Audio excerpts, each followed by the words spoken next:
Jack, be quick. Jeez. So I did some deductive reasoning. Well, let's see. Nimble must be related to quick.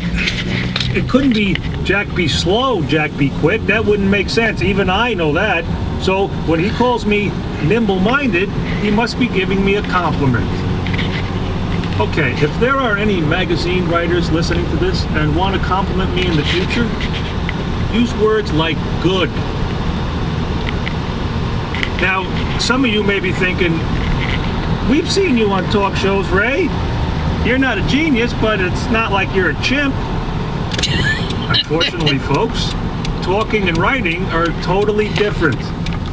In conversation, I can feign intelligence. A friend of mine might say, Ray, did you see how capricious he was? And I say, yes, I saw that. Nobody's the wiser, and I go back to my Legos. Sometimes I'll throw a word in a conversation, even if I'm not sure it fits. Oh, hey, that's incredible. Did I just wait? If it says anything, I know I got it right. Ray, don't you mean incredible? Whoops. Okay, now I got to do a little dance. Oh, what did I say? Incredulous? Ha, that's funny. Do I get something to eat? Okay, once again, here's where writing a book makes me nervous. In conversation, I can do damage control. In print, if I stick an incredulous in there where it's supposed to be, my ignorance is documented for all time. And if I say it now where it's not supposed to be, you're going to play it over and over again and show your friends, and no, it's not going to be good. Simply put, my fear is this. A book will expose me. I wanted to call the publisher and cancel the whole deal. So many things went through my mind. What if it's too late? My wife already spent the advance. I like sand. I was losing it again. I took a deep breath and realized I couldn't write this book if I had to worry about it revealing an ugly truth to the public. If anything, you should hear it from me directly. I have to beat my own book to the punch. That's right, folks. The only way I can continue is to wipe the slate clean. I'm coming out of the closet. Mom, Dad, listeners, I'm stupid.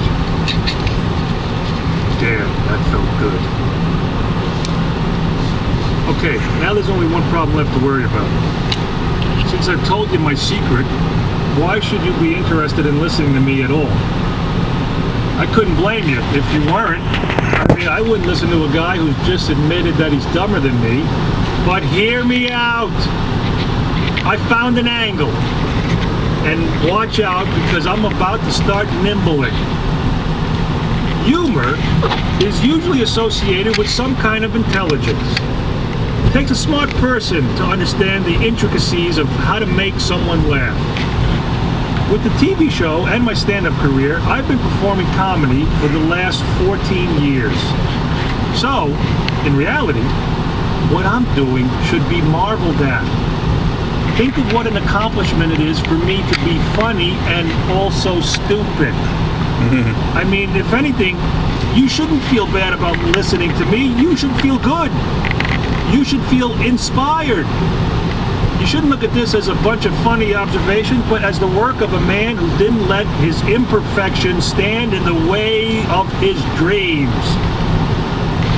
Someday, folks, I hope to take my place among the great men of history who have done the same. Beethoven was a great composer, yet totally deaf. Jim Abbott pitched a no-hitter with only one arm. Ray Romano was a comedian and thought Jell-O was a fruit. Chapter 2, Mom. Folks, I want to congratulate you for getting through Chapter 1. Let's be honest, we probably lost a few. A couple of deserters, a couple of snoozers, and my father put out his cigar and his headphones. But we're on our way. I guess you might be asking now, what will this book actually be about? In a nutshell, cooking and time travel.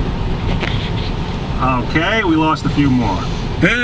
One thing I want to clear up, I pronounce the word ask like axe. I That's how everybody in Queens pronounces it, and I'm no different. And I know it's wrong, but if you want a piece of me, I'm right here. Bring it on. Bring it on! You can't touch it. Okay, let me regroup.